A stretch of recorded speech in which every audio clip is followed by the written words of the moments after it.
आज हम इस वीडियो में देखेंगे कि गर्भ निरोधक साधन विफल क्यों होते हैं। वीडियो पूरा देखें, स्किप ना करें। नमस्कार, आज मैं बात करने वाली हूँ कि कोई भी गर्भ निरोधक जो होते हैं वो फेल्योर क्यों हो जाते हैं और उसके पीछे क्या कारण होते हैं। तो जहाँ तक मैंने काउंसलिंग के दौरान देखा और जहाँ तक मैंने यह समझा कि कहाँ कमी होती है, तो मुझे दो बातें पता चली। पहली, यदि जो क्लाइंट आई है गर्भ निरोधक के लिए, यदि हम उसे पूरी जानकारी नहीं देते हैं कि कौन सी मेथड वो यूज़ कर रही है, उसके विषय में उससे जुड़ी जो भी जानकारियां हैं उन्हें अच्छी प्रकार देनी आवश्यक है और उनका परीक्षण बेहद ज़रूरी है। साथ ही यह ज़रूरी है यह सुनिश्चित कर लें कि गर्भावस्था की किसी भी तरह की जो संभावना होती है वो ना हो।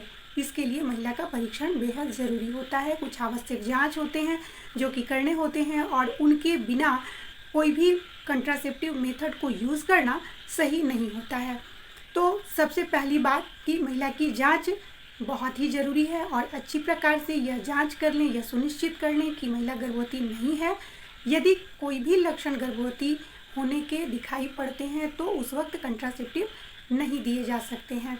दूसरी बात, यदि आप कंट्रासेप्टिव देती हैं या हम उन्हें जब कहते हैं कि आप इस मेथड को यूज़ करो, तो उसके साथ ही कॉन्डोम या निरोध 1 सप्ताह तक इस्तेमाल करने के लिए अवश्य कहा जाए, ताकि किसी भी प्रकार की फेल्योर की संभावना ना रहे। यदि हम इन बातों से चूक जाते हैं तो पूरी गारंटी होती है कि जिस मेथड को हमने उनके लिए चुना है या उन्होंने अपने लिए चुना है उसमें गड़बड़ी हो सकती है, वो फेल्योर हो सकता है। तो किसी भी मेथड को यूज़ करने से पहले यह सुनिश्चित कर लें कि जो पहली बार मेथड को दिया जा रहा है वह किसी गायनिकोलॉजिस्ट की निगरानी में दिया जा रहा हो या किसी विशेषज्ञ की जानकारी में दिया जा रहा हो जो उस विषय से विशेषज्ञ है। तभी उस विषय से रिलेटेड किसी भी बात को हम उसे अच्छी तरह से समझा पाएंगे, बता पाएंगे। वरना किसी भी मेथड के फेल्योर होने की पूरी संभावना होती है।